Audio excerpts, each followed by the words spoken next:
하나님의 홀로 영광 받으신 줄 믿습니다. 언제나 감사하겠습니다. 바울 사도는 갈라디아서 3장의 행위와 믿음 그리고 약속과 율법을 비교하여 말씀하였는데요. 왜 바울 사도는 행위와 믿음 그리고 이 약속과 율법을 비교하였을까요? 갈라디아서 말씀을 살펴보면서 계속해서 제가 말씀드렸지만 하나님의 구원과 은혜는 세상의 방식과 다릅니다. 세상은 항상 무엇을 요구합니까?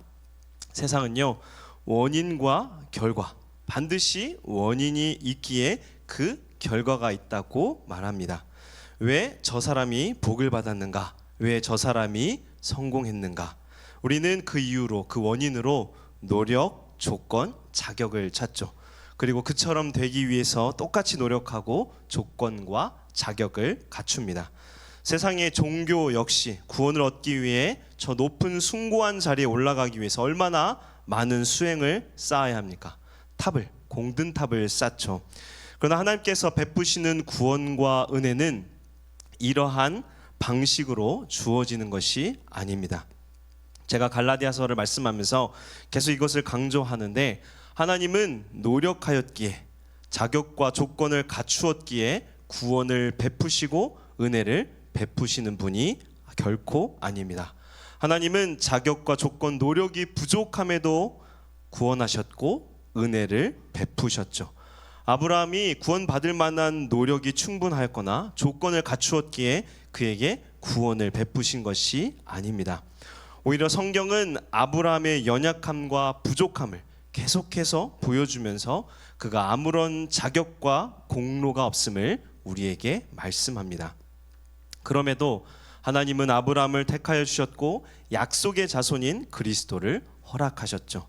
하나님은 단 한 번도 그 누구도 노력과 자격을 보시고 구원을 허락하지 않으셨고 그것은 지금도 마찬가지입니다. 구원받을 자격이 있어서, 은혜 받을 자격이 있어서 구원과 은혜를 베푸신 것이 아니라 아무 자격, 아무 공로 없음에도 하나님께서는 택하셔서 구원을 베푸셨습니다. 그러나 세상은 언제나 우리를 이 세상적 가치관으로 흔들고 유혹하죠. 성경을 세상적 가치관으로 해석하고 이해하도록 만들고 구원과 복도 모두 그만한 자격과 노력으로 얻은 것처럼, 꼭 그렇게 해야만 받는 것처럼 우리를 유혹합니다. 갈라디아 교회 성도들은 이러한 유혹에 넘어져 버렸습니다. 그래서 그들은 믿음으로 구원받았음에도 다시 자격과 공로로 이 모든 것을 채우고자 노력했던 것입니다. 이에 바울 사도는 믿음으로 구원받았음에도 여전히 세상적 가치관으로 구원을 이루고 구원의 삶을 살고자 하는 이 갈라디아 교회 교인들에게 행위가 아니라 믿음으로, 율법을 통해 자격을 갖춘 것이 아니라 약속에 의해서 구원 얻었음을 말씀하기 위하여 바울 사도는 갈라디아서 3장에서 행위와 믿음 그리고 약속과 율법을 비교한 것입니다. 또한 바울 사도는 율법의 기능과 역할에 대해서 갈라디아서 3장에 너무나 잘 설명했는데요.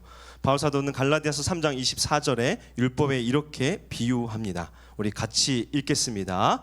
이같이 율법이 우리를 그리스도께로 인도하는 초등교사가 되어 우리로 하여금 믿음으로 말미암아 의롭다함을 얻게 하려 함이라.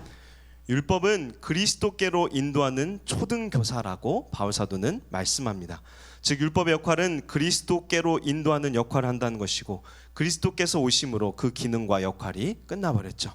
바울 사도는 이제 그리스도를 믿음으로 구원받는 자들은 더 이상 율법 아래에 있는 것이 아니라 그리스도 예수 안에서 하나님의 아들이 되었다고 강조하는데요. 갈라디아서 3장 26절에 이렇게 말씀합니다. 우리 같이 읽겠습니다. 너희가 다 믿음으로 말미암아 하나님의 아들이 되었으니. 아멘. 여기서 중요한 것은 하나님의 아들이 되었다라는 것입니다. 전에는 본질상 진노의 자녀로 하나님과 대적하던 자들이 그리스도로 말미암아, 그리스도를 믿음으로 말미암아 어떻게 바뀌었습니까? 그리스도의 옷을 입고 그리스도처럼 존귀한 하나님의 아들이 된 것입니다. 그리고 믿음으로 말미암아 하나님의 아들로 신분이 바뀐 그 사람들이 모인 곳이 어디일까요? 바로 교회 공동체입니다. 이 교회는 세상과 다르죠. 세상은 어딜 가나 서로 편을 가르고 차별합니다. 자격과 조건을 두고 어때요? 서로 가르고 경쟁하고 서로를 비난하죠. 세상은 결코 하나가 될 수 없습니다. 한때는 하나가 되기 위해서 We are the world를 외쳤지만 지금은 자국 우선주의가 얼마나 가득합니까? 이런 세상에 하나님은 그리스도를 통해 세상과 다른 공동체를 이루셨는데 그것이 바로 우리 교회입니다. 교회는 은혜로 이루어진 공동체, 믿음으로 이루어진 공동체이기에 서로 달라도 집안, 학벌, 모습, 성별, 성격, 은사 모든 것이 다 달라도 어떻습니까? 서로를 차별하지 않고 그리스도의 몸된 교회를 위해 하나가 되는 것이 바로 이 교회 공동체입니다.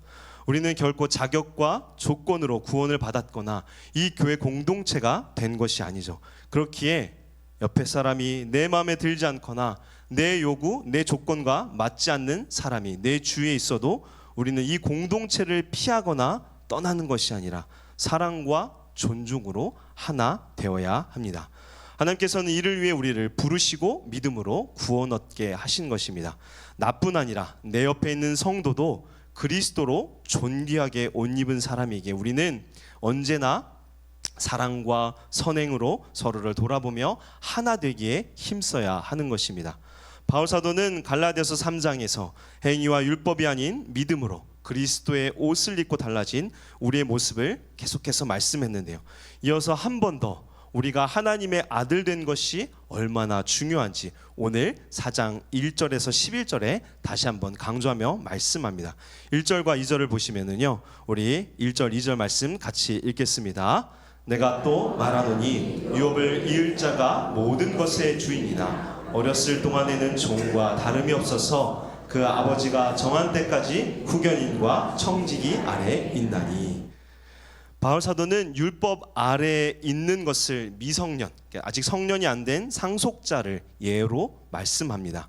당시 로마법과 이 관습에 따르면 아직 성인이 되진 미성년자는 유산을 약속받는 상속자였어도 거의 종과 같은 신분에 가까웠다고 합니다. 그래서 스스로 권리를 주장하거나 어떤 것을 결정할 권한이 전혀 주어지지 않고 2절의 말씀처럼 후견인과 청지기의 감독 아래에 있어야 했습니다. 자신의 권리에 대한 자유가 없었죠. 후견인과 청지기에게 지시와 훈련을 또 지도를 받아야만 했기에 주인이라기보다는 종과 다를 바 없었던 것입니다.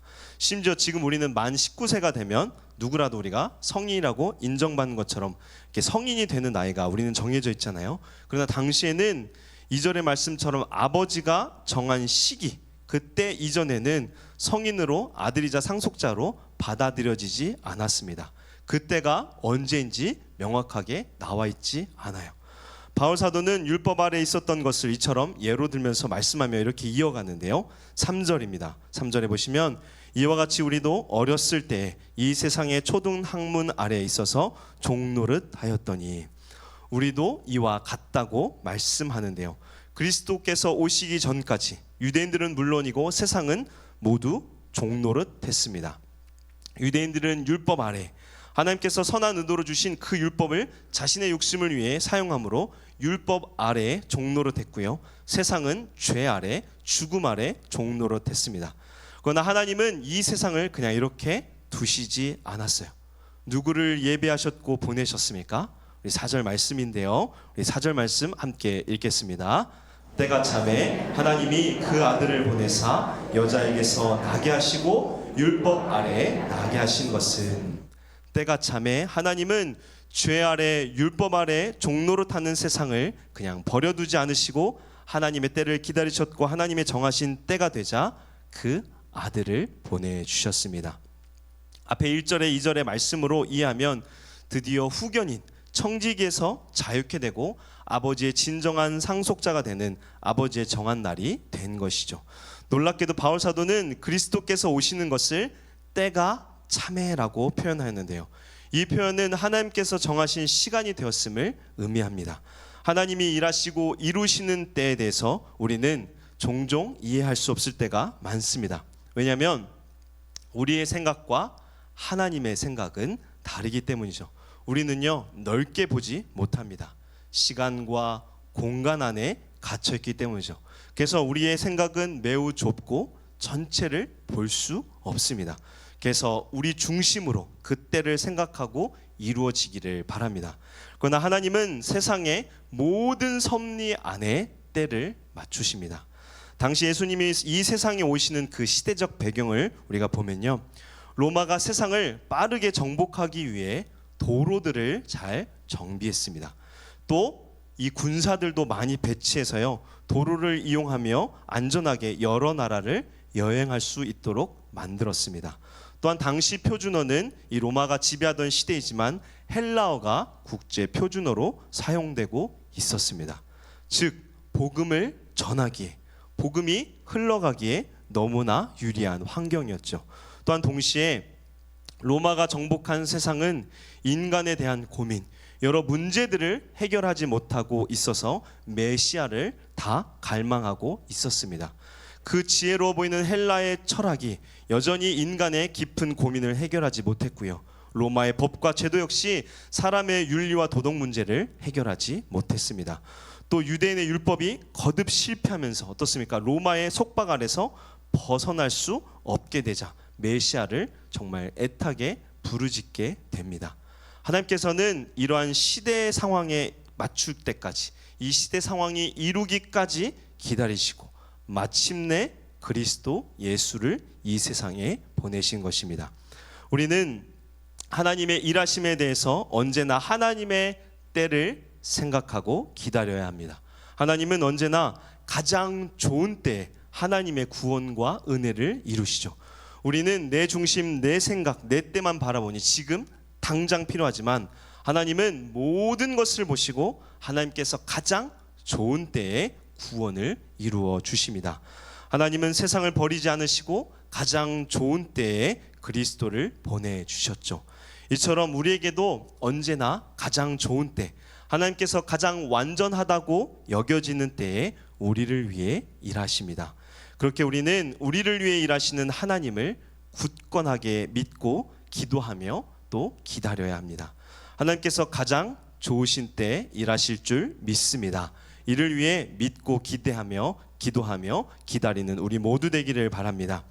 때가 차면 하나님께서는 다른 종들을 보내신 것이 아니라 그의 하나밖에 없는 아들을 보내주셨는데요, 4절을 다시 보면 때가 차면 하나님이 그 아들을 보내사 여자에게서 나게 하시고 율법 아래에 나게 하신 것은, 하나님께서는 하나님의 아들을 이 땅에 영광스러운 모습으로 오시도록 하지 않고 여자에게서 나게 하셨다고 말씀하죠.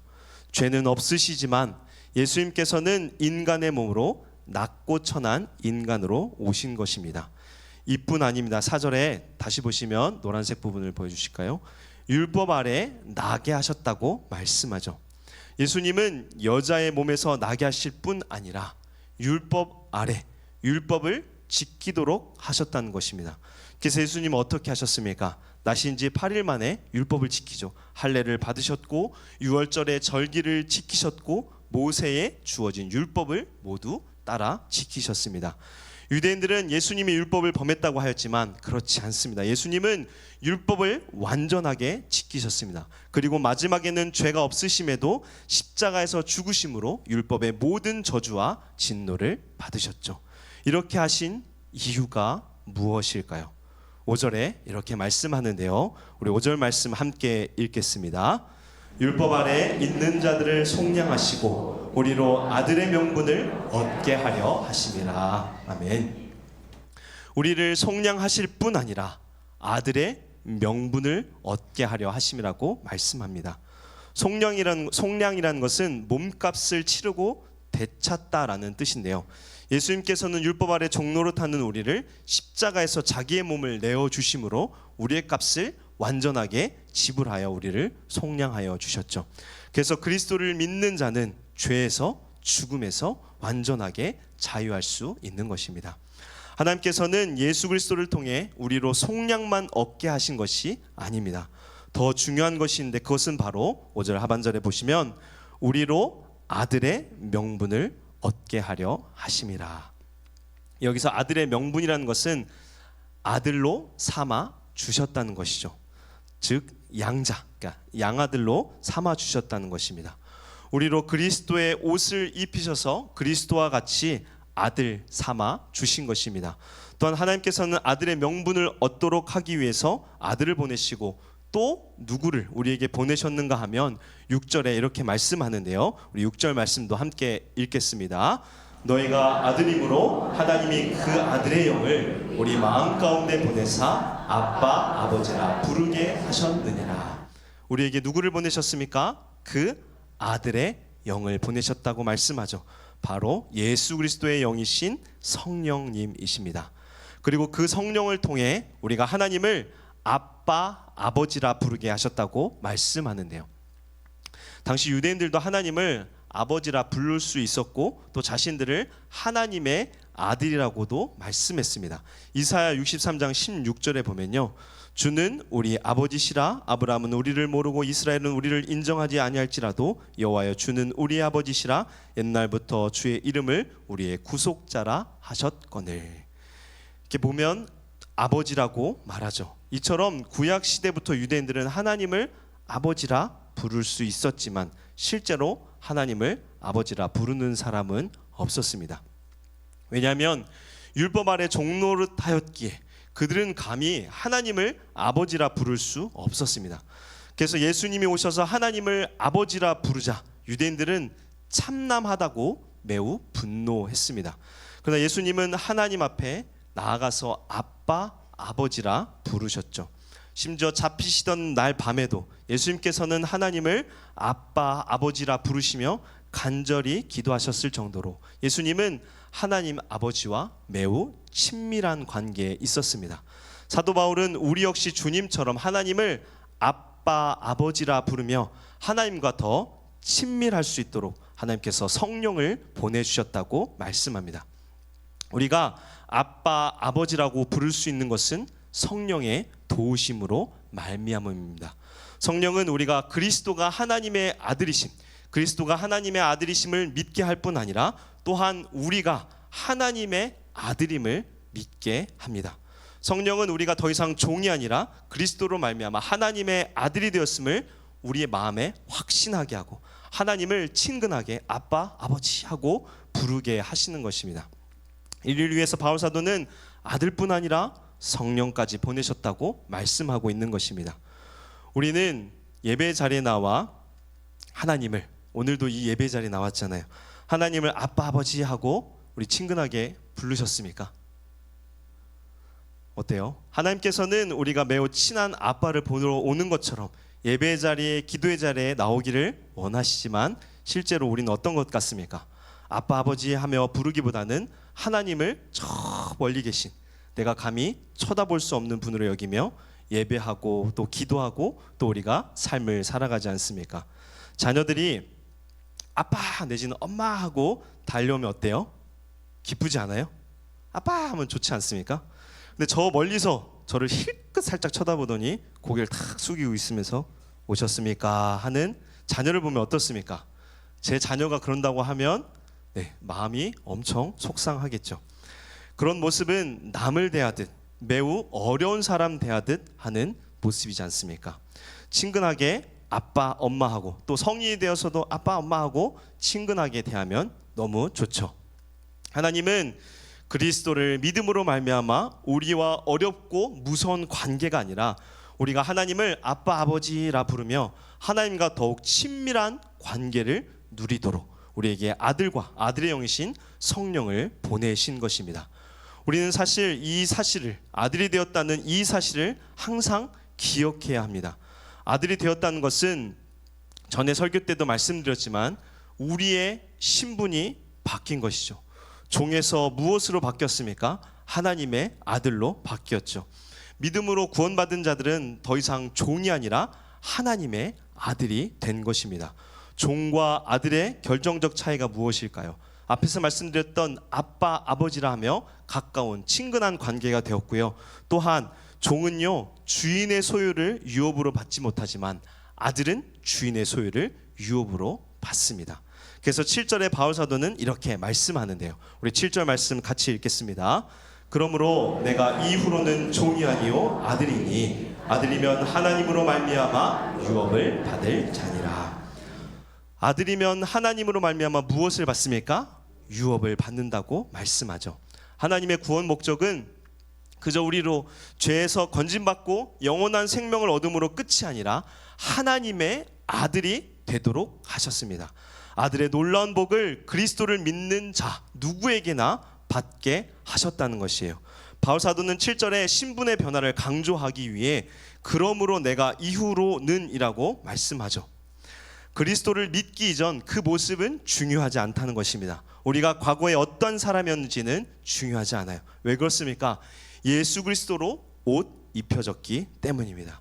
그리스도를 믿음으로 그리스도의 신분과 지위를 얻었기에 과거는 중요하지 않습니다. 아니, 과거를 기억해서는 안 되겠죠. 오히려 새롭게 바뀐 신분에 맞추어 살아가야 하는 것입니다.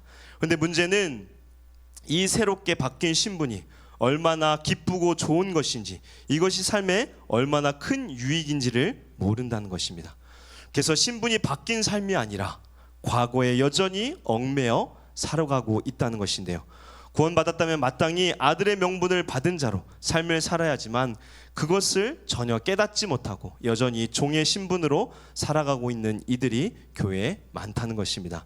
8절 9절에 바울 사도가 이렇게 말씀하는데요. 우리 8절 9절 같이 읽겠습니다. 그러나 너희가 그때에는 하나님을 알지 못하여 본질상 하나님이 아닌 자들에게 종노릇하였더니 이제는 너희가 하나님을 알 뿐 아니라 더욱이 하나님이 아신 바 되었거늘 어찌하여 다시 약하고 천박한 초등학문으로 돌아가서 다시 그들에게 종노릇하려 하느냐. 8절의 그때는 과거를 뜻하죠. 주님이 오시기 전, 우리가 주님을 만나기 전 그때에는 가장 큰 문제가 무엇이었는가? 8절의 노란색 부분을 보시면 그러나 너희가 그때에는 누구를 알지 못했습니까? 하나님을 알지 못했다고 말씀합니다. 주님이 오시기 전, 우리가 주님을 만나기 전에는 하나님을 바르게 알지 못했습니다. 아니, 알 수도 없죠. 그렇기 때문에 세상의 가치관을 따라 세상을 살아갑니다. 자신이 무엇의 노예인지, 죄가 무엇인지, 율법과 도덕으로 죄를 깨달아도 그 죄의 끝이 무엇인지 모릅니다. 그리고 가장 큰 문제는 하나님이 누구이신지 전혀 모른다는 것이에요. 죄로 오염된 우리는 주님을 만나서 하나님을 바르게 알기 전까지 절대로 하나님을 바르게 알 수 없습니다. 그리고 하나님을 모르면 하나님의 대주된 우리 인간, 죄로 오염된 우리 인간을 바르게 알 수 없습니다. 그래서 죄를 깨닫지도 못하고 또 죄의 욕심대로 어리석음대로 살아가는 것입니다. 그러나 주님을 만나면 모든 것이 달라지죠. 주님을 만나면 어떻게 바뀝니까? 9절의 노란색 부분을 보시면 이제는 너희가 하나님을 알 뿐 아니라 더욱이 하나님이 아신 바 되었거늘이라고 말씀합니다. 하나님을 바르게 이해하게 됩니다. 하나님에 대한 지식을, 온전한 지식을 깨닫게 되는 것이죠. 말씀을 통해 그리스도를 알게 되고 하나님의 뜻과 섭리, 하나님의 구원에 대해서 알게 되는 것입니다. 여러분, 우리가 왜 큐티를 해야 될까요? 우리 담임 목사님께서 연초부터 지금까지 계속해서 큐티를 강조하세요. 왜 큐티를 해야 할까요? 날마다 말씀을 묵상하고 말씀을 통해 누구를 알아야 하기 때문입니까? 하나님을 알아야 하기 때문입니다. 그리고 하나님에 대한 그 지식을 가지고 우리가 이제 세상에, 삶에 적용하며 살아야만 우리가 삶 속에서 하나님을 경험할 수 있는 것입니다. 우리는 말씀 없이, 예배 없이 결코 하나님을 바르게 깨닫지 못합니다.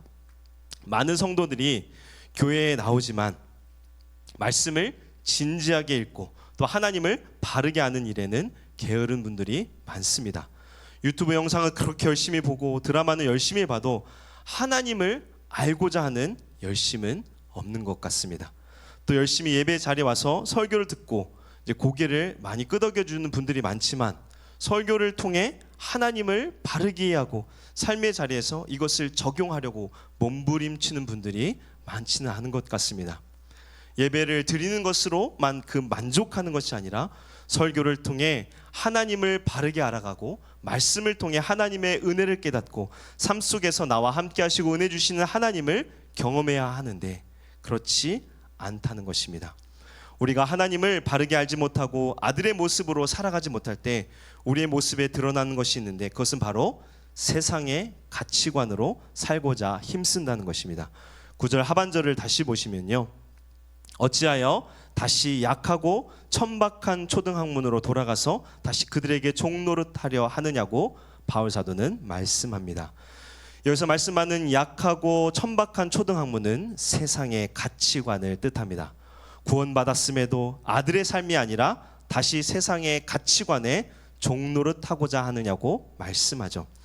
우리는 삶에서 말씀에 근거하여 신앙에 근거하여 아들의 신분으로 우리는 세상을 살아가고 있습니까? 아니면 세상의 가치관을 기준으로 살아가고 있습니까?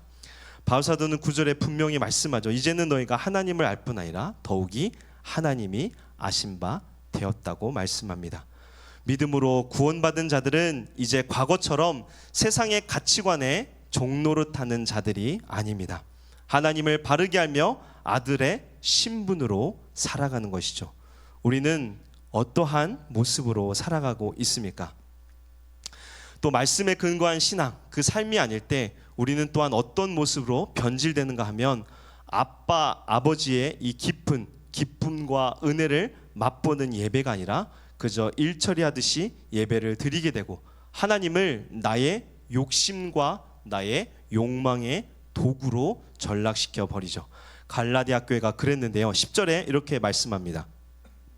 10절에 보시면 너희가 날과 달과 절기와 해를 삼가 지키니, 날과 달과 절기와 해를 지킨다는 것은 다시 율법주의, 행위주의, 세상의 가치관이 중심이 되는 과거의 모습으로 돌아간다는 것입니다.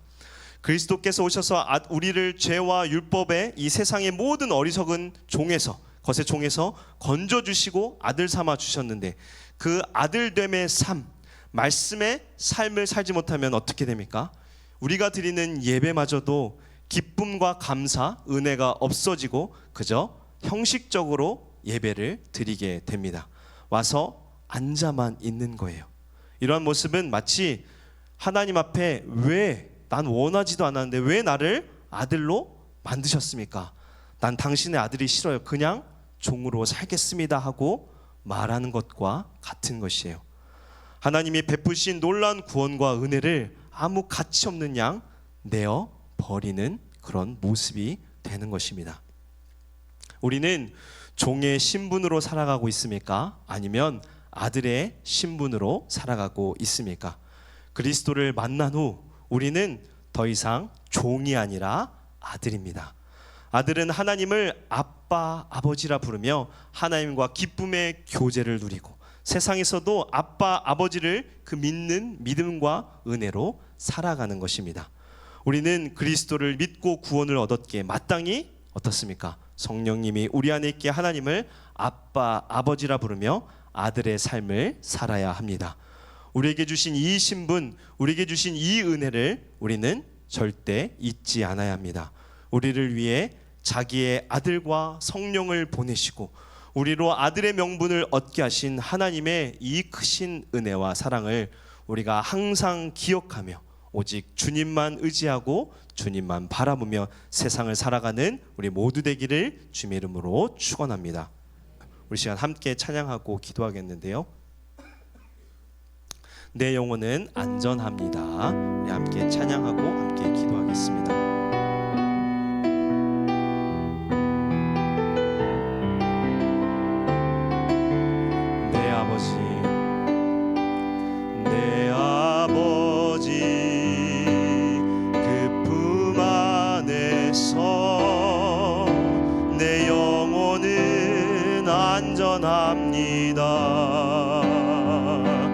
주 손길로 내 삶을 안으시니 그 평강이 나를 덮습니다. 우리 다시 한번 고백합니다. 내 아버지, 내 아버지 그 품 안에서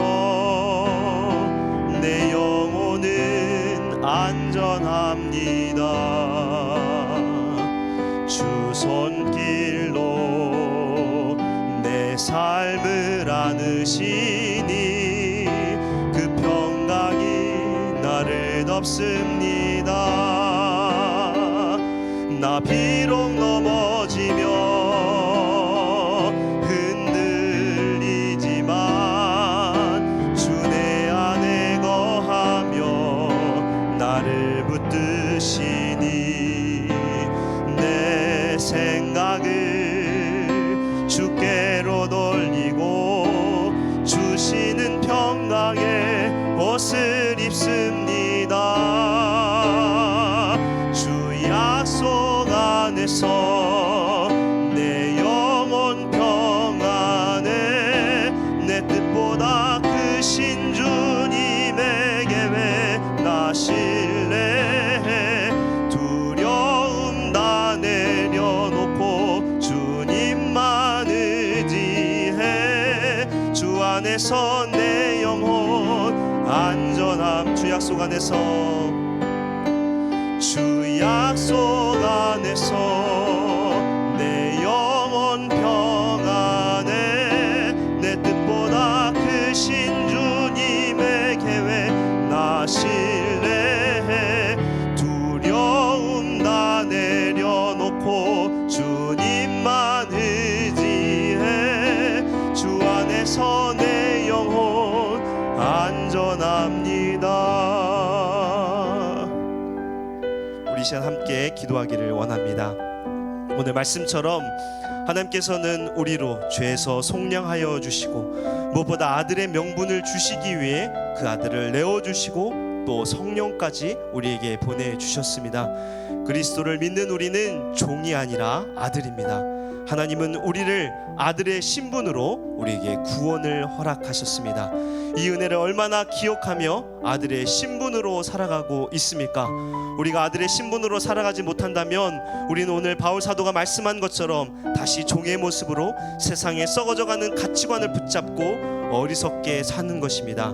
우리 시간 함께 기도할 때 하나님 우리의 신분을 망각하고 아들의 모습이 아니라 종의 모습으로 살아가고자 했던 우리를 용서하여 주시옵소서. 그리고 다시 하나님의 아들로서 하나님을 바르게 알아가고 세상에서 주님을 믿는 믿음으로 아들의 모습으로 살아가는 우리 되게 하여 주시옵소서. 이 시간 주님의 이름 한번 부르고 함께 기도하겠습니다.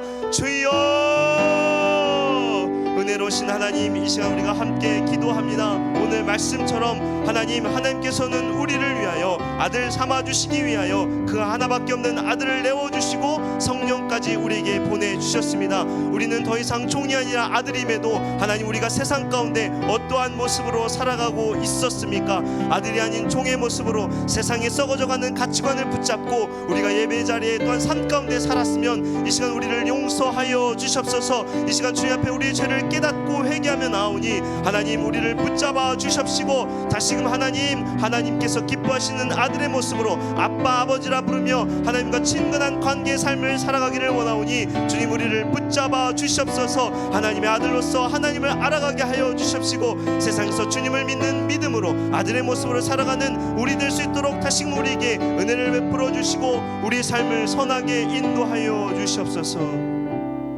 아빠 아버지여, 우리로 아들의 명분을 얻게 하고자 하나밖에 없는 아들을 이 세상에 보내시고 또한 성령으로 우리가 하나님을 아빠 아버지로 부르도록 한없는 은혜와 사랑을 주시니 참으로 감사드립니다.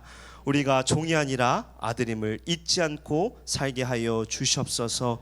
주의 말씀을 통해 또한 하나님을 더욱 깊이 알아가게 하시고 세상에서 거룩한 아들의 삶을 온전히 살아가도록 오직 주님 안에 거하며 주님만 바라보고 의지하는 우리 모두 되도록 은혜 베풀어 주시옵소서. 감사드리며 우리를 구원하신 예수 그리스도 이름으로 기도합니다. 아멘.